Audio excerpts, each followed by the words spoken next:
New Zealand টি-20 দলে উইলিয়ামসনের ভাই কি অবাক হচ্ছেন? 3 ম্যাচে টি-20 সিরিজের প্রথম ম্যাচে ডেন ক্লিভারের ব্যাটিং মানেই ছিল এক ধরনের শৈল্পিক আগ্রাসন। ঋষাদের বলে লফটেড শটে কভারের ওপর দিয়ে বাউন্ডারি হাঁকিয়ে 50 পূর্ণ করার মুহূর্তটাই বলে দেয় তিনি কতটা নিখুঁতভাবে ব্যাটিং করতে পারেন। অফ স্টাম্পের বাইরের বলেও আত্মবিশ্বাসী শট খেলে তিনি বুঝিয়ে দিয়েছেন টেকনিক আর টাইমিং মিলিয়ে তার ব্যাটিং কতটা সমৃদ্ধ।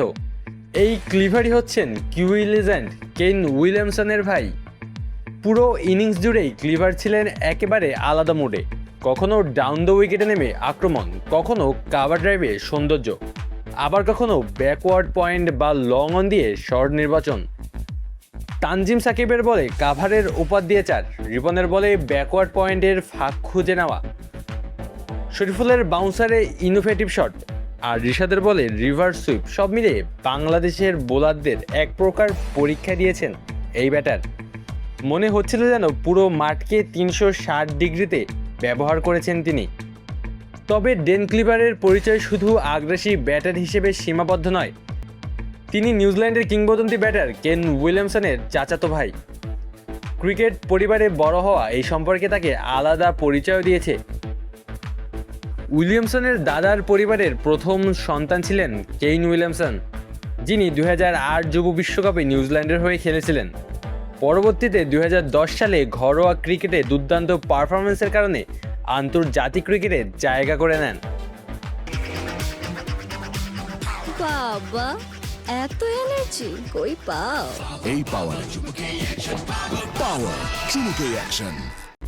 একই সময়ে 2010 সালের যুব বিশ্বকাপে খেলেছিলেন ডেন ক্লিভারও। এরপর দীর্ঘ অপেক্ষার পর 2022 সালে আয়ারল্যান্ডের বিপক্ষে তার আন্তর্জাতিক টি-20 অভিষেক হয়। সেই ব্যাচে ছিলেন মিচেল ব্রাসওয়েলের মতো ক্রিকেটাররা, যারা একসময় বয়সভিত্তিক ক্রিকেটে পথচলা শুরু করেছিলেন। ক্লিভারের ব্যাটিং প্রতিভা থাকলেও ধারাবাহিকতা তার বড় চ্যালেঞ্জ। কখনো দুর্দান্ত ইনিংস খেলেন, আবার কখনো বড় ইনিংস গড়তে ব্যর্থ হন। তাই নিউজিল্যান্ড দলে তিনি এখনও মূল একাদশের স্থায়ী সদস্য হয়ে উঠতে পারেননি। এখন পর্যন্ত 10 ম্যাচে 24 গড়ে 221 রান করেছেন, যেখানে 2টি 50 আছে। কিন্তু বেশ কয়েকটি ম্যাচে ভালো শুরু পেলেও বড় ইনিংসে রূপ দিতে পারেননি। আবার 5 বার এক অঙ্কেও ফিরতে হয়েছে তাকে। তবুও বাংলাদেশের মাটিতে নেমেই তিনি নিজের সামর্থ্যের ঝলক দেখিয়েছেন। মাত্র 11 রানে 1 উইকেট হারানো নিউজিল্যান্ডকে টেনে তোলেন ক্লিভার। পরে 28 বলে 51 রানের ইনিংসে খেলেছেন 7টি 4 ও 1টি ছক্কা।